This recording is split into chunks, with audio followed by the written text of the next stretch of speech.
வட மாநிலங்களில் தேர்தல் நடக்க உள்ளதை அடுத்து கோவையிலிருந்து சொந்த ஊருக்கு செல்ல ரயில் நிலையத்தில் குவிந்த வடமாநில தொழிலாளர்கள். வடமாநிலத்தில் நடக்கும் தேர்தலில் வாக்களிக்க வேண்டிய கோவையில் உள்ள தொழிற்சாலைகள் கட்டுமான பணிகளில் பணியாற்றி வரும் சுமார் 50,000 வடமாநிலத்தவர்கள் சொந்த ஊருக்கு சென்றுள்ளனர். நாடு முழுவதும் 543 தொகுதியில் மக்களவைத் தேர்தல் 7 கட்டமாக நடந்து வருகிறது.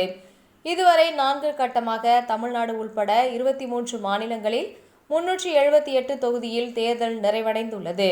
இதனைத் தொடர்ந்து 5வது கட்ட வாக்குப்பதிவு உத்தரப்பிரதேசம், மகாராஷ்டிரா, மேற்கு வங்காளம், பீகார், ஒடிசா உள்ளிட்ட 8 மாநிலங்களில் மற்றும் யூனியன் பிரசாத் பிரதேசத்தில் 49 தொகுதிகளில் இன்று நடக்கிறது. இதனைத் தொடர்ந்து 6வது கட்ட தேர்தல் உத்தரப்பிரதேசம், ஹரியானா, பீகார், டெல்லி, மேற்கு வங்காளம், ஜார்க்கண்ட் உள்ளிட்ட மாநிலங்களில் வரும் 25ஆம் தேதி நடக்கிறது.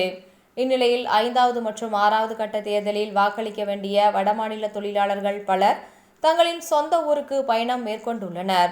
அதன்படி கோவையில் உள்ள தொழிற்சாலைகள், கட்டுமான நிறுவனங்கள், உணவகங்கள், நட்சத்திர விடுதிகளில் உள்ளிட்ட இடங்களில் பணியாற்றி வரும் வடமாநில தொழிலாளர்கள் சுமார் 50,000 பேர் மக்களவைத் தேர்தலை முன்னிட்டு தங்களின் சொந்த ஊர்களுக்கு செல்கின்றனர். வரும் 25ஆம் தேதி நடக்கும் மக்களவைத் தேர்தலில் வாக்களிக்க வேண்டிய வடமாநிலத்தை சேர்ந்த தொழிலாளர்கள் பலர் குடும்பத்துடன் கோவை ரயில் நிலையத்தில் குவிந்தனர். பின்னர் அவர்கள் ரயில் மூலம் தங்களின் சொந்த ஊருக்கு புறப்பட்டு சென்றனர்.